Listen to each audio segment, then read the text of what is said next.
Olá pessoal, tudo bem? Então, só para começar com os nossos conteúdos de juros compostos, vocês já devem ter visto alguns outros materiais que eu já postei no Moodle com relação a juros compostos, mas só para dar uma continuidade, eu vou colocar alguns exemplos e explicar sobre juros compostos e a equivalência de taxa em juros compostos. Então, pessoal, primeiro a gente tem que relembrar que juros compostos, então a forma tradicional que os bancos utilizam para cálculo de juros, onde você sempre considera juros com base no período anterior. A tua base de cálculo sempre vai ser com base no valor do montante do período anterior. Então, dessa maneira, pessoal, imaginem o seguinte: uma pessoa vai ter um investimento com um capital de R$1.000 durante um período de 10 meses a uma taxa de 2% ao mês. Então, você, no primeiro período, vai calcular 2% com base no montante do período anterior. Deixa eu só fazer um... Deixa eu apagar isso aqui. Opa. Melhor. Pronto. Então, com base no período anterior, a gente tem que... O capital vai permanecer o mesmo, R$1.000, a uma taxa de 2%, então 2% de R$1.000, a gente está falando de R$20. Então, acumula ao valor do montante. 2% de 1.020, então já vai dar um juros de 20,40. Agregado ao capital, ao montante do período anterior, então 1.040,40. E assim sucessivamente, 2% de 1.040,40, 20,81. Então, a gente já sabe o valor dos juros com base no período anterior. E assim vai. Então, a gente acumula, no final de 10 períodos, um montante de 1.218,99. Então, esse é os juros compostos, são os juros compostos. Certo? De uma forma para traduzir esse cálculo, sabendo que a gente tem acúmulo de períodos, acúmulo de juros durante vários períodos, a fórmula, então, se dá com base no montante. Então, você não vai descobrir os juros direto, mas você vai encontrar o montante. O montante, com base no capital que foi aplicado, ele vai estar em função da taxa acumulando durante vários períodos. Por isso que a gente vai colocar 1 mais a taxa elevado ao tempo, porque dessa forma a gente vai demonstrar o acúmulo subsequencial do capital ao longo do tempo. Então, no primeiro exemplo aqui, pessoal, vamos imaginar o seguinte. Eu quero saber, então, o valor futuro, que seria o montante, de um capital de 1.000, aplicado durante 3 meses a um juros de 5% ao mês. Então, dado essas condições, eu quero saber o valor do meu montante. Jogando na fórmula, eu tenho 1.000 vezes 1 mais a taxa e o tempo estão na mesma base, já que eu estou falando em períodos mensais. Então, 1,05 elevado a 3 meses, que vai me retornar, então, um valor de 1.157,63. Pessoal, esses cálculos a gente também consegue resolver na HP. Então, se vocês estiverem com a HP aí, façam o seguinte cálculo. Então, eu vou colocar R$1.000. Então, deixa eu demonstrar aqui para vocês. Eu vou colocar R$1.000. Eu vou colocar a função CHS, que vai mudar o valor. Sendo positivo, ele vai virar negativo, ele troca o sinal. Então, 1.000 CHS é o meu valor do meu PV. Eu vou colocar 5 e 3N. Então, utilizando as funções financeiras da calculadora, eu consigo colocar, então, todas as variáveis do meu exercício e depois eu vou perguntar justamente o que eu tenho interesse em saber, que é o valor futuro. Então, se eu faço essa pergunta, depois de seguir essa memória de cálculo, você vai apertar FV, ele vai te devolver, então, o valor de 1.157,63, obrigatoriamente, certo? Dessa maneira.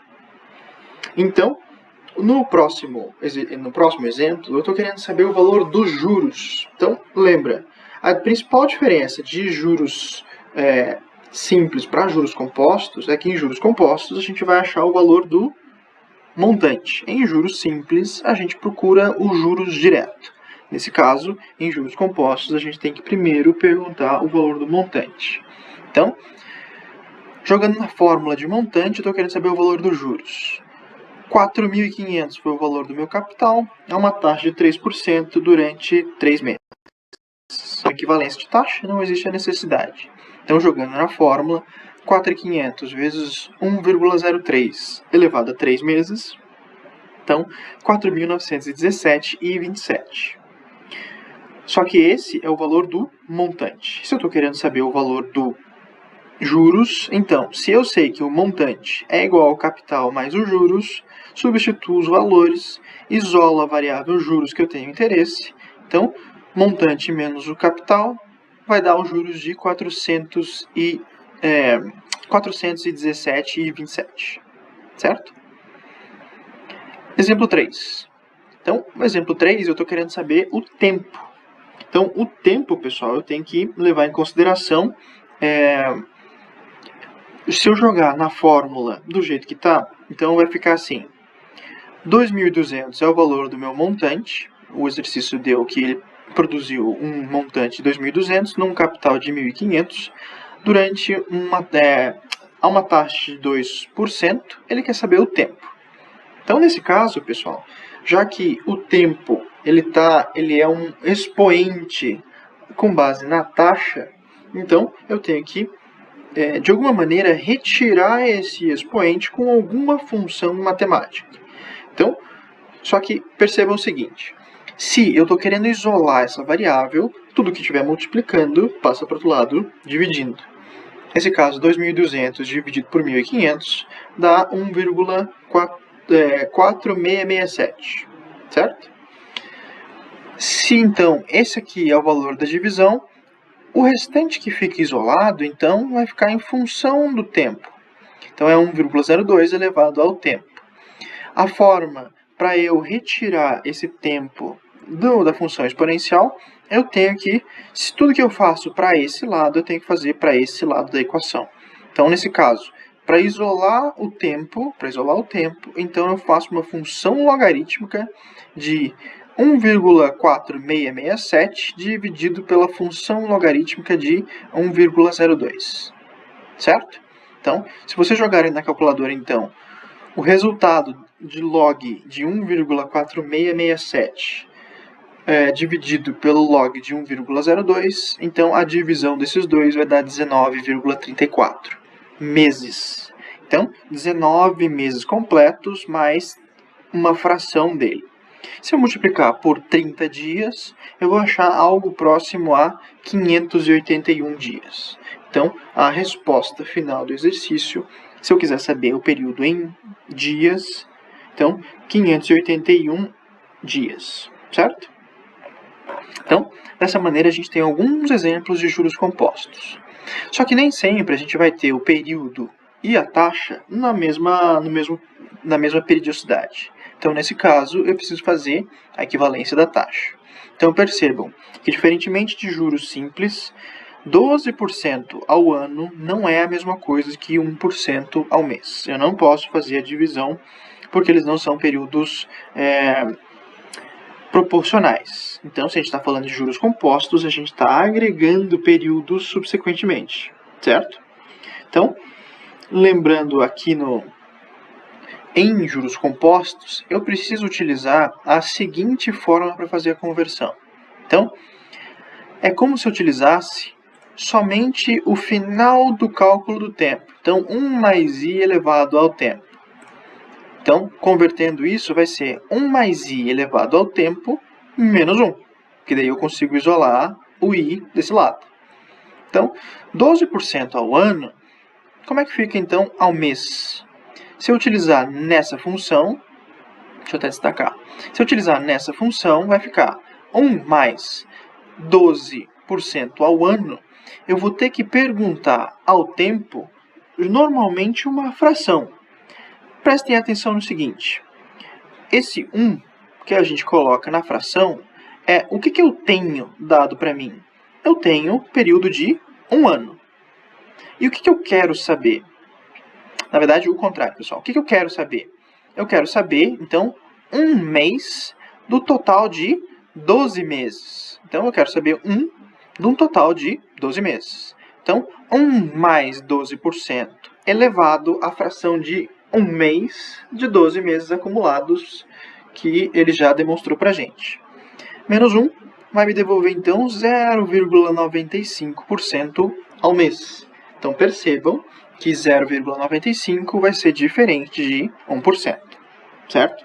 Por mais que eles sejam números muito próximos, a gente não pode levar em consideração simplesmente um cálculo proporcional. No segundo caso aqui, a gente tem 20% ao semestre e eu estou querendo saber, então, a taxa ao mês. De novo, eu estou partindo de um número acumulado maior, indo para um acumulado menor. Então, nesse caso, eu preciso sempre achar a fração de um mês do acumulado de 6 meses. Então, 20% ao semestre é 1 mais 20% elevado a um mês de 6 meses acumulados. Então, nesse caso, eu vou achar 3,09% ao mês. Então, a equivalência é 20% ao semestre, é a mesma coisa que 3,09% ao mês. Depois, 9% ao mês, eu quero saber ao dia. Então, nesse caso, jogando na fórmula 1,09 elevado ao que eu quero saber. Eu quero saber um dia do acumulado de 30 dias. Então, esse aqui já está acumulado 30 dias, eu faço uma pergunta direta. Menos 1, eu vou achar então que 9% ao mês é equivalente a 0,29% ao dia. Certo, pessoal? Então, esse aqui é um vídeo exemplo para a gente explicar os conceitos e a equivalência de taxa em juros compostos. Qualquer dúvida, fico à disposição, pessoal.